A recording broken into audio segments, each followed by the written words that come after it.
it. No problem. All right, so let's get started with the meeting. Thanks everyone for attending, virtual as it is with our situation. I'm sure Dr. Allen will be addressing a little bit more about our current COVID situation. But if I could, I'd like to get a proposal for motion to approve our minutes from our joint MPA and IT meeting. That was the one that was held on April 12th, 2021. Can I get a motion, please? Okay, that was Mrs. Lowe, I believe, right? That gave the motion. And the second? Yes. Second. Okay, thank you, Sally. I don't know who either of those people were. Yeah, so Barbara Lowe was the one who made the motion, and Sally Hernandez Piñero was the one who seconded. Let me go to Jose. How do you vote on this? Yes. All right. And I don't think Dr. Katz is here, is he? Matt is here for Dr. Katz. Matt. Okay, so Matt is going to be a voting member representing Dr. Katz today. All right, so Matt? Aye. Excellent. And then Sally? Yes. And Barbara? Yes. All right, and then Dr. Chinazo Cunningham? Yes. Thank you so much. Motion carries. And with that, let's move on to our reports. We'll try to keep them very brief since we have a lot going on. So I'll ask you to please sort of highlight the three major issues, but the full reports will be submitted, so they'll be available. So let's start with Dr. Allen then with the Chief Medical Officer report. Thank you. Good morning. Thank you, Dr. Calamia. I think everybody has the formal report. What I'd like to do is present some highlights, starting with behavioral health, who has contributed enormously during the pandemic and post-pandemic. I want to share with you what they're doing with house staff wellness. They implemented a house staff wellness webpage July 1st, 2021. It provides referral information and a concierge service managed by the Office of Behavioral Health that connects house staff with mental health services. It's information on a 24/7 crisis line, other online resources, and local and national hotlines. Over the past several months, they have made 17 referrals, 11 of them to an H&H site, 4 of them to private providers, and 1 declined, and another 1 had another result. So that's a total of 17 referrals through this house staff hotline. The facilities that they've referred to have been across the system.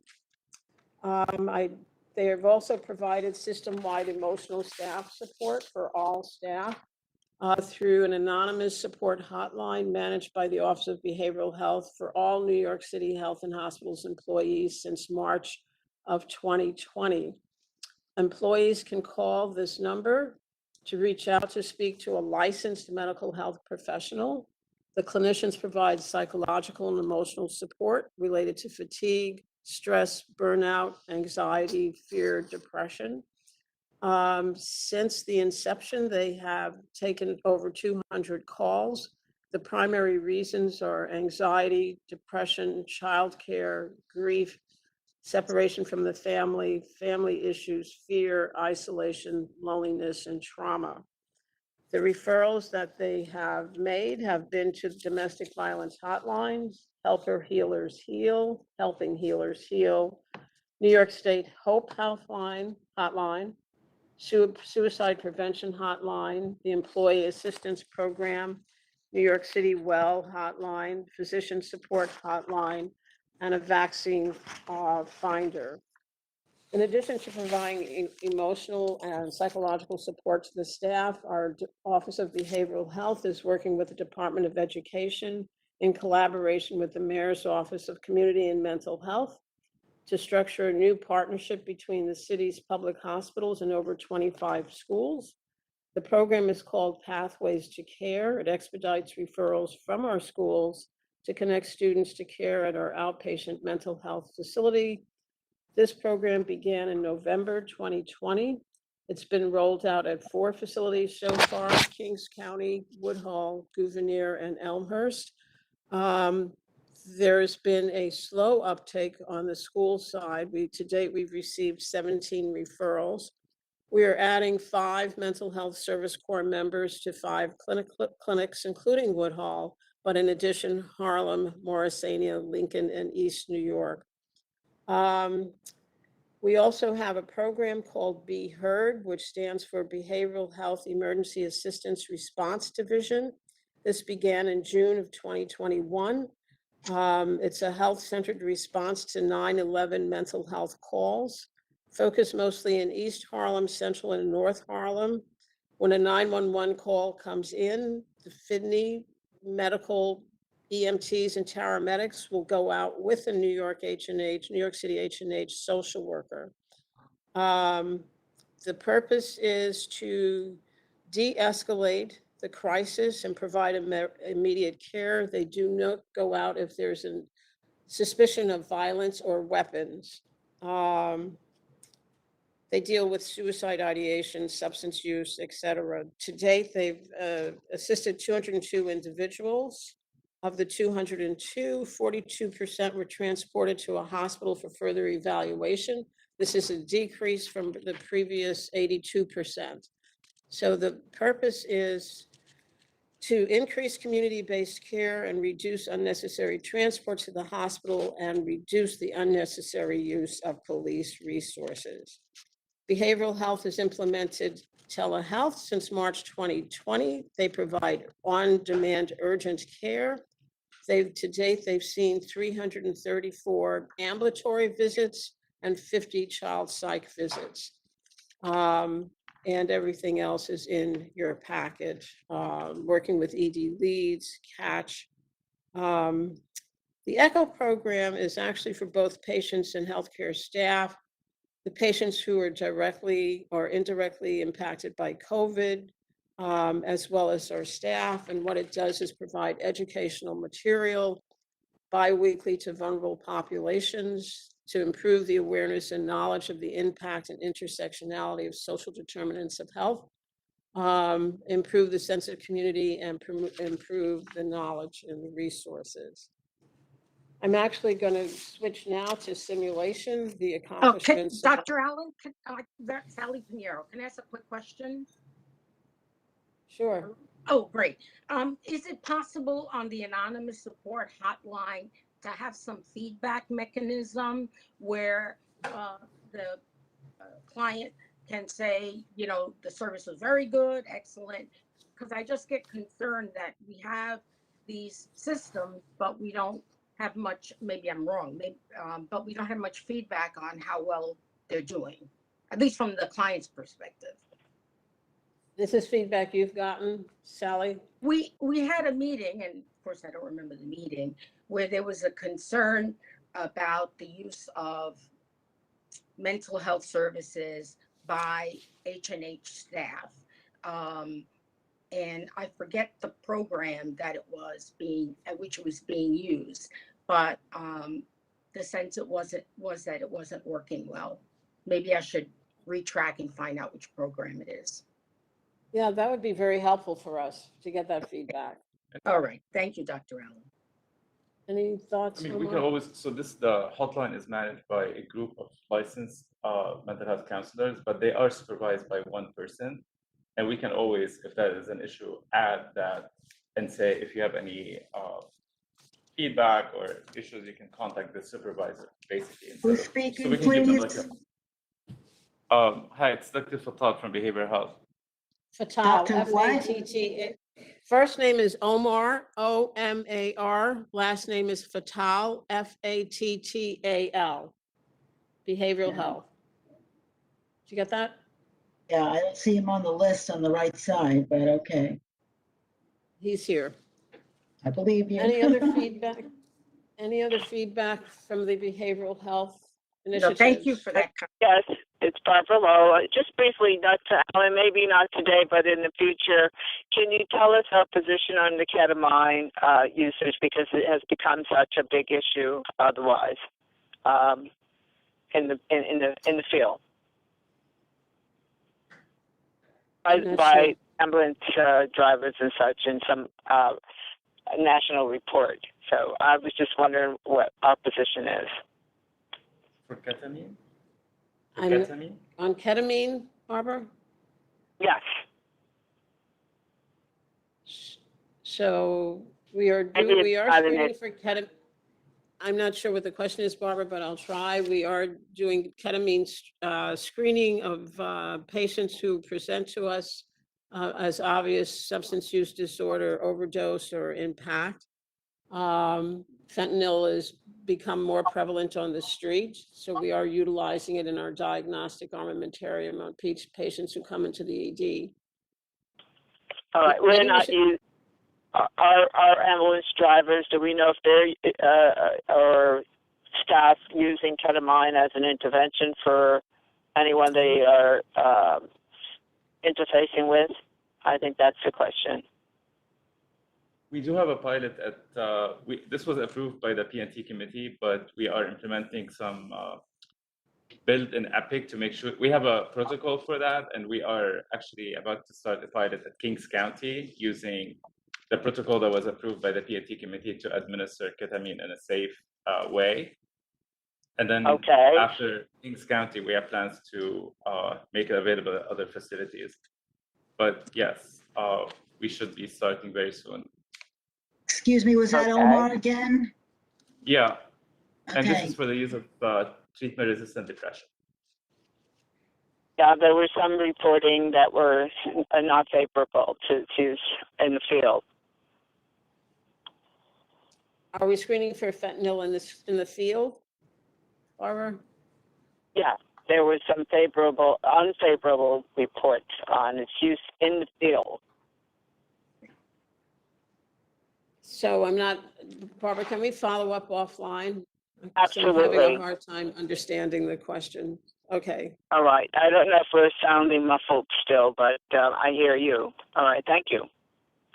Yeah, I Okay, think, thanks. Dr. Allen, if we can get some follow-up, I understand Ms. Lowe's concern whether or not we're using this interventionally for behavioral issues, because there are some potential, obviously, adverse effects.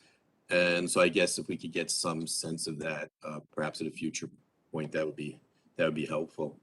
We will. Thank you for that. And I know time is getting tight, so if you could continue on, because I know the next piece of your report is Just important. Go ahead, please. Two more things. In the report, we have some updates on what we're doing in simulation. I added a handout which shows the increased involvement of participants in the postpartum hemorrhage protocol. Postpartum hemorrhage being the leading cause of maternal mortality, and I just shared with you the data of work that we've been doing there. And on the research side, we've actually brought in $6 million this year. We have 920 active studies, 134 COVID-specific, and 18 are sponsored trials. I want to give an update on what we're doing on the vaccine mandate for the city. It becomes effective September 27th. We're working very hard with our staff to identify those who are vaccinated and those who are not. We're making arrangements to bring in temporary locums to backfill those providers and other staff who are non-compliant with the vaccination. We have a full court press in educating our staff with town halls and one-on-one visitations. We're educating them on the science as well as preparing for various contingencies. There was a question from the board on the new variant. I'd like to just spend a couple of minutes reviewing what we know. The CDC thinks about the variants in three categories: variants of interest. These have genetic markers which have been associated with higher risks of transmission, reinfection, and severe illness. There are variants of concern, and this is based on evidence that they are more likely to spread, cause reinfection and severe illness, as well as reduce vaccine effectiveness. And then there's a category called variants of high consequences, where there's clear-cut evidence of existent prevention tactics, including vaccination, and are less effective against these variants. The next slide, please. As you can see, the majority of the variants that we've encountered in New York City over the past month is the Delta variant. It is a variant of concern, as opposed to the Mu variant, which is a variant of interest and has not been identified. In none of our cases have actually had the Mu variant identified. The next slide is a little bit of history. It was first identified in Colombia in January of 2021. Again, it's a variant of interest. It was designated by the World Health Organization in August of 2021. We're seeing MU not in very high numbers or high percentages, but we are detecting it in different places throughout the United States, everywhere except Nebraska. The Mu variant accounts for only 0.1% of cases in the United States. It has mutations that are similar to Delta. It also has mutations from Alpha, which is also known to be highly transmissible. Mu has additional mutations identified in the Beta variants, and the Beta variant is currently more immune resistant than the Delta variant. If you go back one slide, you can see where the Delta is. It's the most prevalent. Alpha and Beta are behind that. Just to show you how these line up in terms of prevalence in our experience. Next slide. And then the next one. So this is over time going back to June of 21. The orange is the Delta variant, and you can see over time it has increased in prevalence so that it is currently about 90% of what we're seeing in region 2, which is New Jersey, New York, Puerto Rico, and the Virgin Islands, whereas Mu is 0.1% prevalence today in our experience. Next slide. What do we need to do is what we've been always doing, which is wearing our mask, maintaining social distance, washing our hands, and isolation where necessary, and continue to get vaccinated. And that's a brief summary of where we are with Mu. I have one last item I'd like to bring you up to date on. We take diversity, provider diversity, very seriously here in H&H, and under the leadership of Donnie Bell and working with Marley Ikowitz, we are making inroads. We have a pathway to H&H providers known as Mosaic. We are working closely with the Morehouse School of Medicine. We actually have 3 PAGNI sites, 3 providers who have volunteered to take a Morehouse medical student on a rotation. Jacobi has a burn plastics rotation. Harlem Hospital has a GI rotation, and NCB is volunteering for an internal medicine rotation. We're working closely with finance. We will provide, this will be a 4 to 6 week elective for residents. We're working initially with 3rd and 4th year medical students as well as residents in making this offer. We are about to sign an MOU with Morehouse to make this structured, working closely with John Olberg on the finances. We, of course, will have to do some fundraising. I don't know if Donnie Bell is on the line. He's been leading, Donnie Bell has been leading this effort quite successfully. We will also be reaching out to Howard University. He's here in the room if you have any questions for Dr. Bell. Good morning.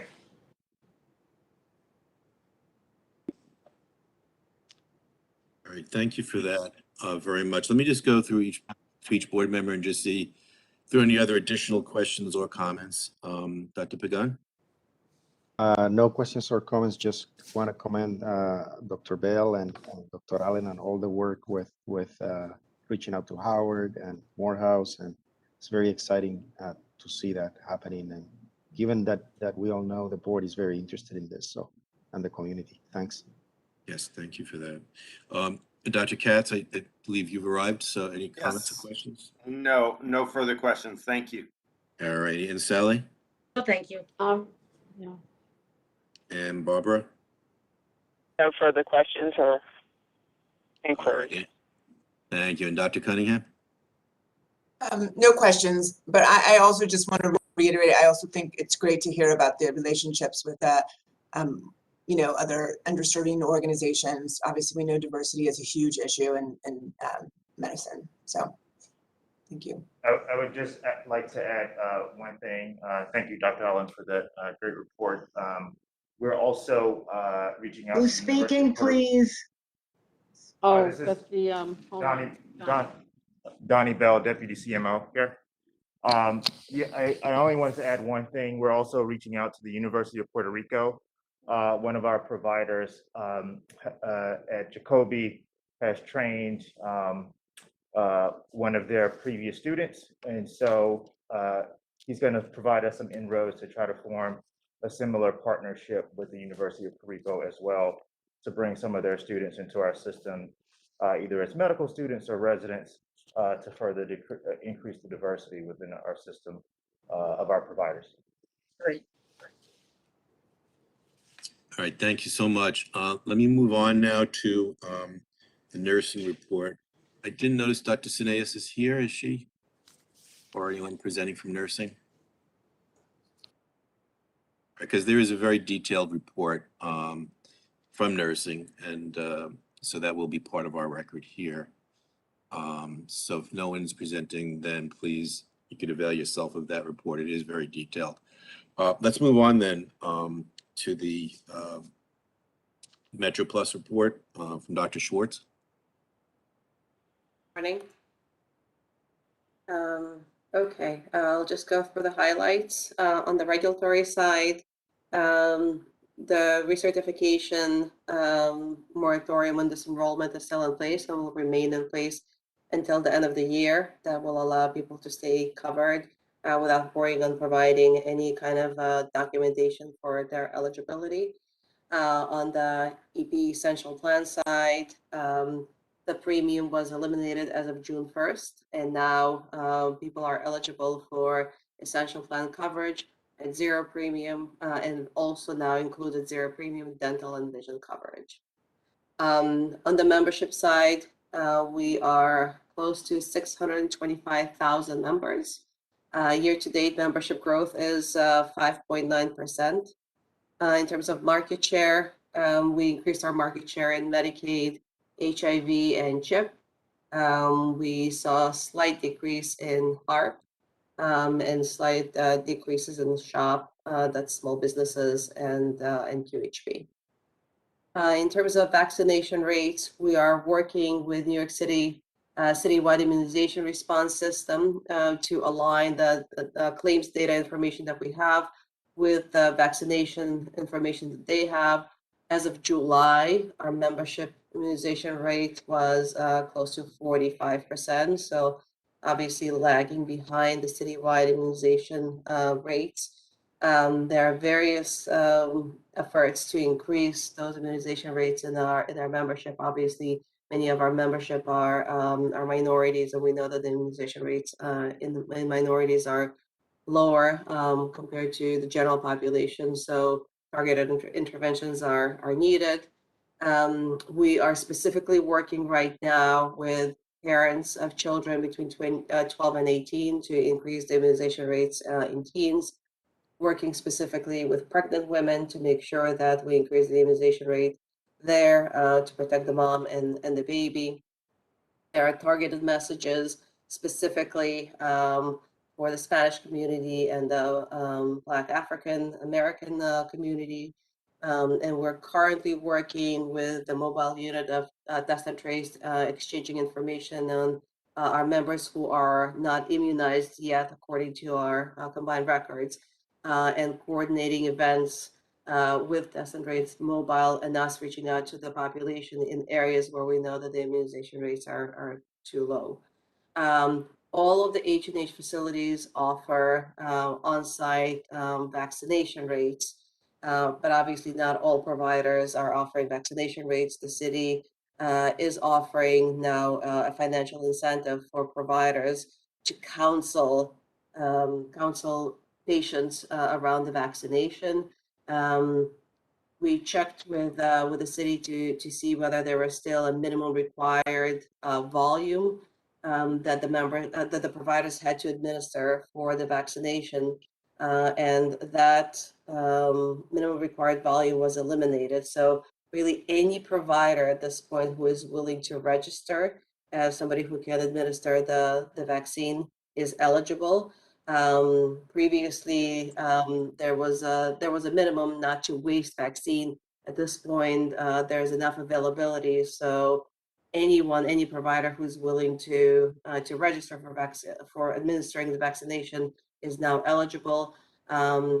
Several FQHCs are being now send the vaccination in areas where the vaccination rate is low, and we're working with them as well.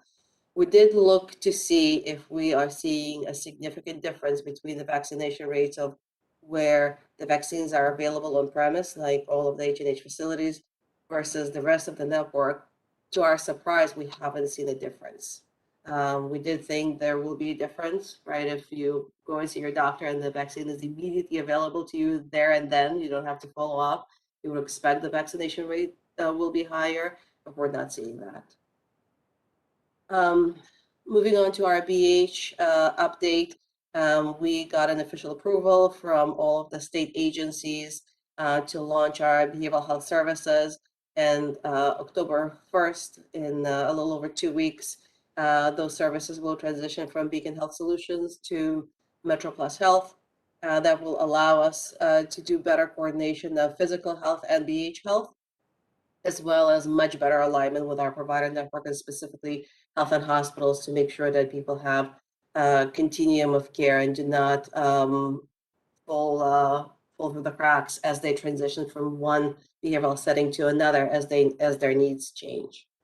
Sally Pinheiro, I just want to quickly interject. Talia and her team have been working round the clock for weeks to get this program up and running, and I just wanted to acknowledge the amazing work they've been doing. Thank you, Sally. Just a couple of highlights on the product. So on Medicare in 2022, 1/1/2022, we will be waiving cost sharing on all generic drugs for any members with low income subsidy, which represents the absolute majority of our Medicare beneficiaries. We're trying very, very hard to make coverage as affordable as possible. We're also introducing a broker channel for our Medicare line of business. All of our competitors are using brokers to grow their Medicare business. We were an outlier and we're correcting it. So starting this open enrollment, just in a couple of months, we will have brokers representing us as well.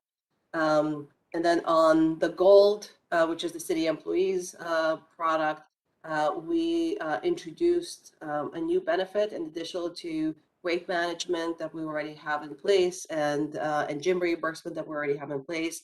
Now, city employees are also eligible for a limited amount of non-emergent transportation to use for their medical services. We also introduced lower cost pharmacy option where the monthly premium is significantly lower for new members, but the cost sharing is increased. And that concludes my report. Thank you so much. Again, any comments, questions, starting with Dr. Pagan? Thank you, Vincent. Dr. Talia, Dr. Schwartz, I was reading the report that you talk about how there's going to be outreach to providers so that they and money allocated to it so that they can talk to people that are going to get vaccinated. Do you know how much time they spend on that and how that's supposed to work? Don't know how much time they will spend, but to be eligible for that additional reimbursement, they have to spend at least 3 minutes on the consultation. Okay, thank you.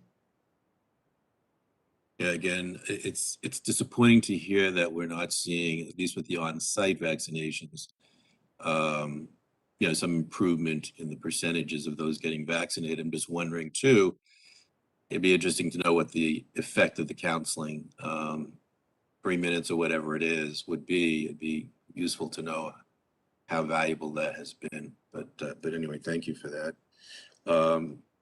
Dr. Katz, any comments, questions? On the vaccine, I would just say that, this is what everyone's experience is that as you get a smaller and smaller group of unvaccinated people, that you're getting the people who most don't want to get vaccinated or who most are frightened, and that the usual measures of making things easy, providing incentives, providing counseling are not working so well because you have a group of people who feel very strongly about it at this point. And I think there are many people in the public health community, including me, who believe that at this point is going to require mandates, and that, frankly, all prior vaccine efforts, including polio and smallpox, involved mandates, and everybody lined up and everybody got vaccinated, and that that is likely to be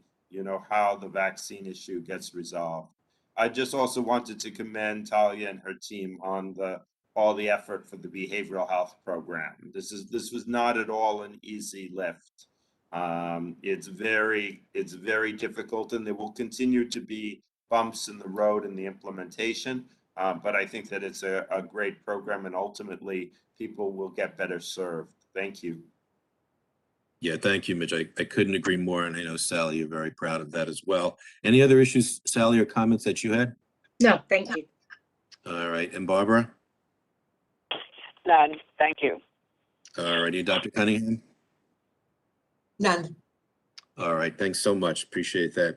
Let's move on then. We have several motions that are to take place. Dr. Allen, I think you're going to start with the first, which is the PAGNI resolution.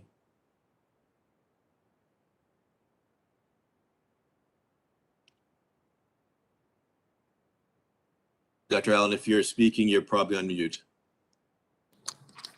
I'll start again.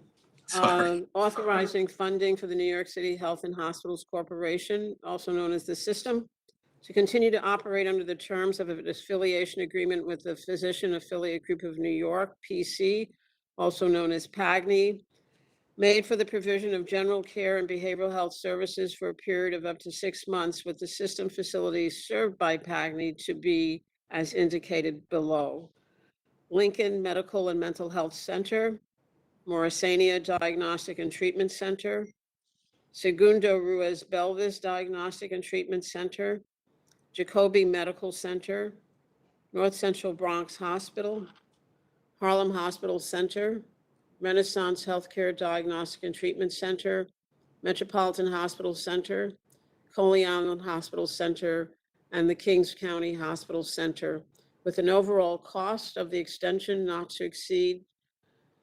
$392,684,315, which includes a 10% general contingency and an additional 5% COVID-19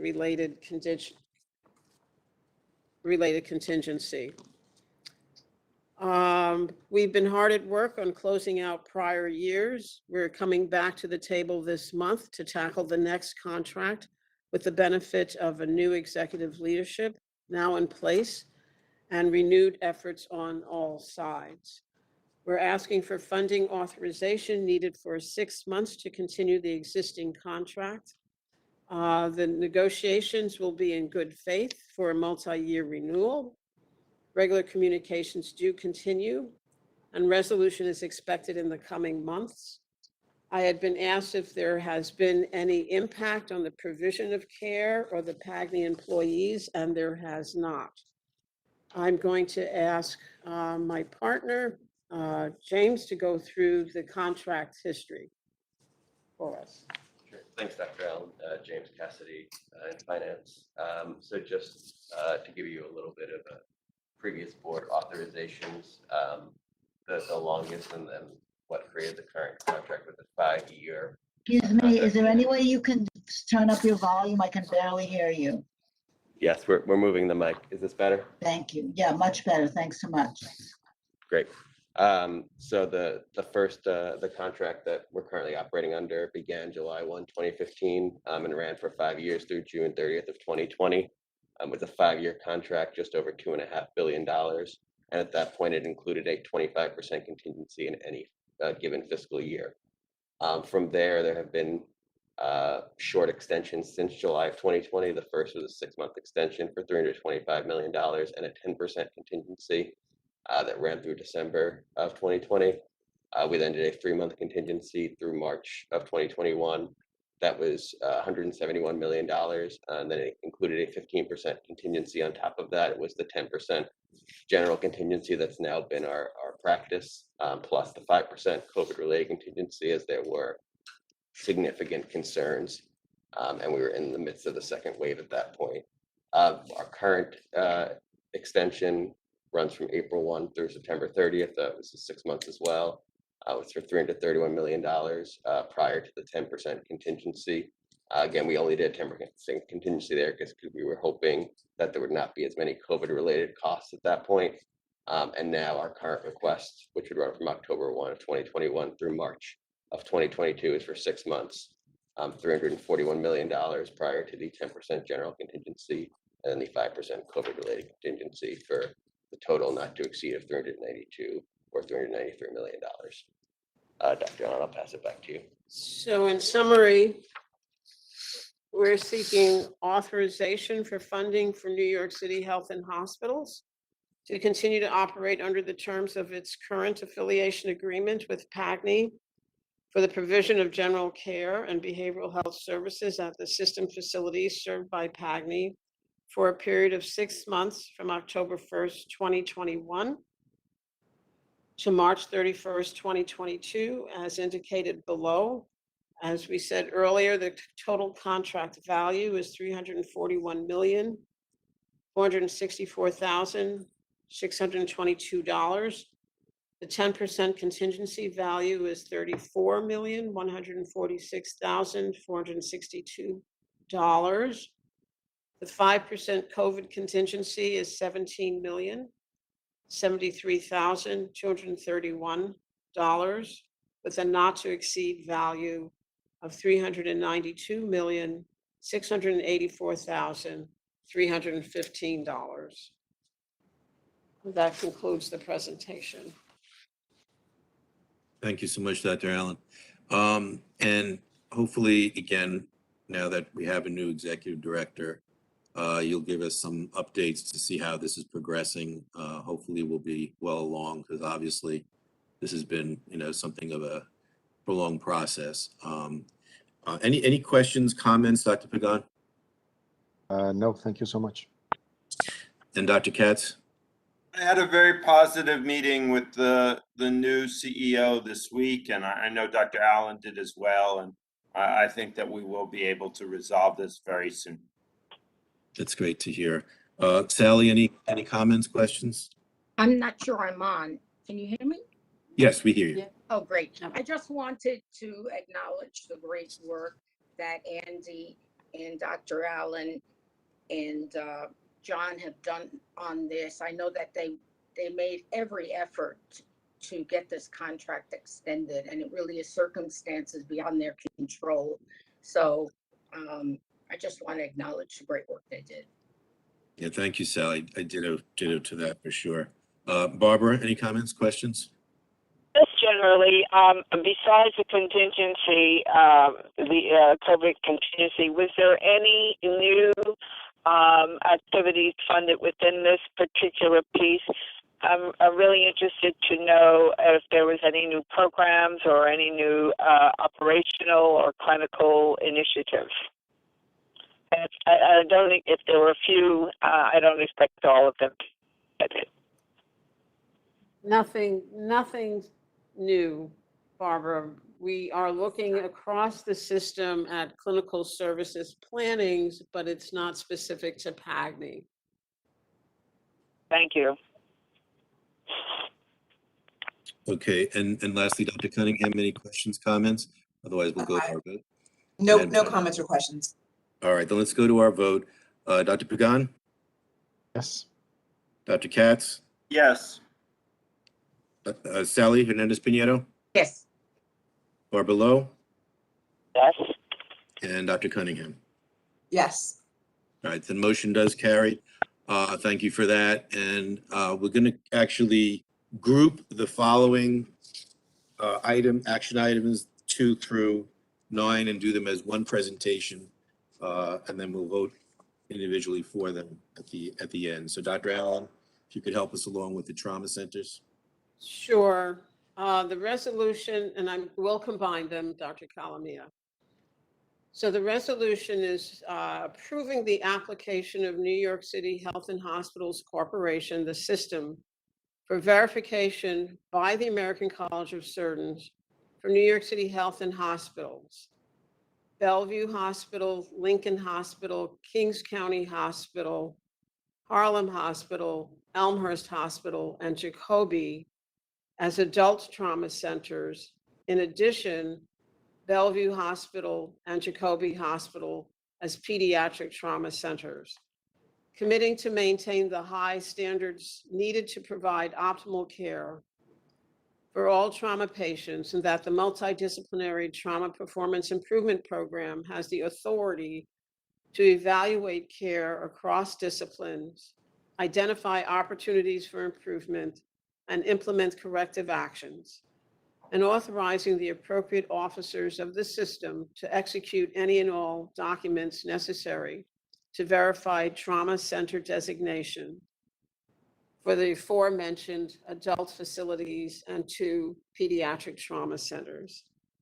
We have Dr. Sheldon Tepperman, the Chief of Trauma at Jacobi Hospital, and our Trauma Clinical Service Line lead on the call to walk us through what it means to be a trauma center that's verified by the American College of Surgeons.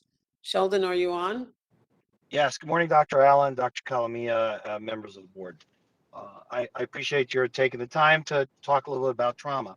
So very quickly, a very quick history discussion. In approximately 2011, the New York State Department of Health adopted the American College of Surgeons verification system for trauma centers. Before that, really, there was no coherent or comprehensive way the state was doing this.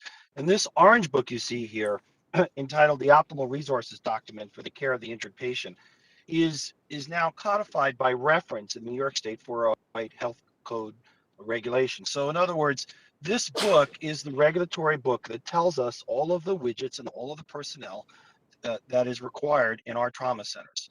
So the College of Surgeons has a rigorous on-site, that is to say before COVID, survey and verification process. And before that, the state was having a great deal of difficulty figuring out how to do this verification. So the College of Surgeons verifies, and the state Department of Health really rubber stamps the fact that the college has looked at all the regulations on site and that we meet all the requirements. And the state then does a designation. It's a 3-year cycle. So there are 4 different levels of trauma centers listed in this resources document book. H&H has 2 levels. We have the first 2 are level 1 and level 2, and level 3 and level 4 centers are really in a rural environment, if you will. So we have, again, we have 5 level 1 centers and 1 level 2 centers. Thanks. Next slide. Okay, very quickly, so so what's the difference between level 2? Well, the college has been trying for the last decade to sync up the clinical capabilities of the level 1 and level 2 centers. So essentially, the clinical capabilities are to be the same, but important differences remain between the 2 kinds of centers. But for both types of center, both levels must maintain the entire array of dedicated clinical specialists and resource. So for example, and I'm giving you the major thrust of what this book has for the kinds of levels. So for example, you must have an in-house, essentially in-house, 24/7 board certified trauma expert surgeon that is available to respond instantaneously to the most injured of our patients. And by the same token, the trauma surgical intensive care unit in each of our trauma centers, level 1s and level 2s, must be run by a board certified critical care surgeon. And then, of course, there are these extensive and also very expensive lists of trauma subspecialists who must be available for both types of centers essentially instantly. And then in parallel, the Orange Book requires that each of our 6 trauma centers maintain a trauma program office. And as Dr. Allen just described to us in those resolutions, really the most important aspect of these program offices is the maintenance of performance improvement. So the College of Surgeons really, really wants us to continuously look at our performance and make corrections. And then the program offices always also maintain our trauma registries and have an important role in injury prevention. Next slide, please.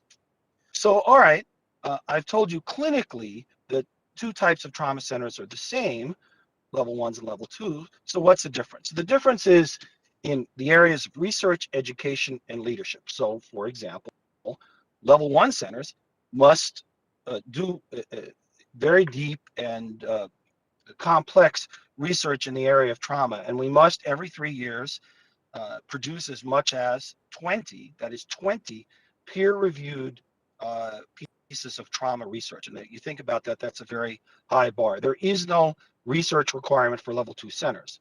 And then also we must be leaders in education. So we must train tomorrow's trauma surgeons and must be aggressive in training trauma nursing and all of the paraprofessionals.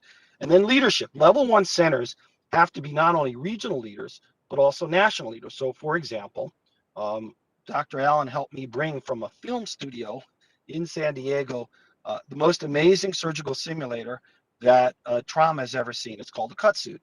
And we were honored for our activity in bringing this. So the H&H Trauma System is the only non-military academic program in the country that has this incredible surgical simulator. And we're being honored by the American Association of Surgery of Trauma. All six of our trauma residencies undergo this rigorous training at IMCEL. We're being honored with a podium presentation this month at the American Association for Surgery and Trauma. So that's just one example of the kinds of things that level 1 centers have to do in terms of leadership and education. Next slide, please. All right, and finally, you asked me to talk to you about pediatrics. So as Dr. Allen mentioned, we have 2 trauma centers, Bellevue and Jacobi, that are in the process of becoming American College of Surgeons verified trauma centers in pediatrics. So there is the pediatrics, and again, this is high level, broad strokes, the thrust of what the Orange Book has for pediatrics. So there's a volume requirement. Each of our pediatric trauma centers must treat between 100 and admit between 100 and 200 children less than the age of 15. There must be, again, that's immediate response of this board certified trauma expert into our emergency rooms and our trauma centers. And there must be excellence in pediatric emergency medicine. And dedicated and extensive pediatric critical care services, our PICUs in our trauma centers, pediatric trauma centers must be excellent. There must be a dedicated pediatric surgeon that is at the helm with expertise in trauma pediatrics. And again, this extensive list of pediatric surgical subspecialists. And for H&H, our most intense efforts and our struggle sometimes has been the maintenance, most importantly, of pediatric orthopedics. And again, in parallel, the Orange Book requires that there be this trauma program office for pediatrics, that we have aggressive performance improvement, trauma registry, and injury prevention. And that's my presentation. Thank you, Sheldon. Are there any questions from the group? Let me ask each individually if there are questions or comments. And again, we'll start with Dr. Begun. No questions, just that's a great presentation, and the focus on quality is just incredible. So thank you so much, Dr. Terperman. Thank you, Dr. Begun. And Dr. Katz, any No, comments? I really appreciate the leadership Dr. Tepperman has shown over the trauma programs. Thank you. Thank you, Dr. Katz. And Sally Hernandez-Pinheiro? No questions, thank you. Barbara Lowe? Just one. This is a wonderful, wonderful opportunity to have such a development of these programs. I wonder if they will ever serve as consultants, let's say for OB, if there is a blood issue in obstetrics, if we can ever use their internal expertise in the same institution where something like that may happen. Dr. Allen, may I answer that? Sure. So Dr. Allen knows well because she was for a while our chief of OB at Jacobi. And in fact, the first massive transfusion protocol in the state of New York was at Jacobi. And we immediately worked with our wonderful OB colleagues who were struggling with bleeding, hemorrhaging obstetrical patients. And they now have exactly the massive transfusion protocol that our trauma centers have and brought to H&H, and we work with our wonderful OB colleagues every day to make sure hemorrhaging obstetrical patients are very well taken care of. Thank you so much. Yeah, thank you, Barbara, for bringing up that point. That was really helpful. And last, Dr. Cunningham, any comments, questions? None. All right, thank you so much for that really great presentation. Thank you, So Dr. now the resolutions we have before us are for the American College of Surgeons for the Trauma Center certification. We have before us Bellevue Hospital Trauma Center, Bellevue Hospital Pediatric Trauma Center, Elmhurst Hospital Trauma Center, Harlem Hospital Trauma Center, Jacobi Hospital Trauma Center, and Jacobi Pediatric Trauma Center, King County Hospital Trauma Center, and finally Lincoln Hospital. So I'm going to be bringing the vote on all of those to each of you individually. If you have any concern or issue about any one of them, bring that up. Otherwise, an affirmative would be to approve all of the above. Dr. Pagan, let's start with you. Yes. Okay, and Dr. Katz. Yes. Sally Yes, Dr. Calamia. and Barbara.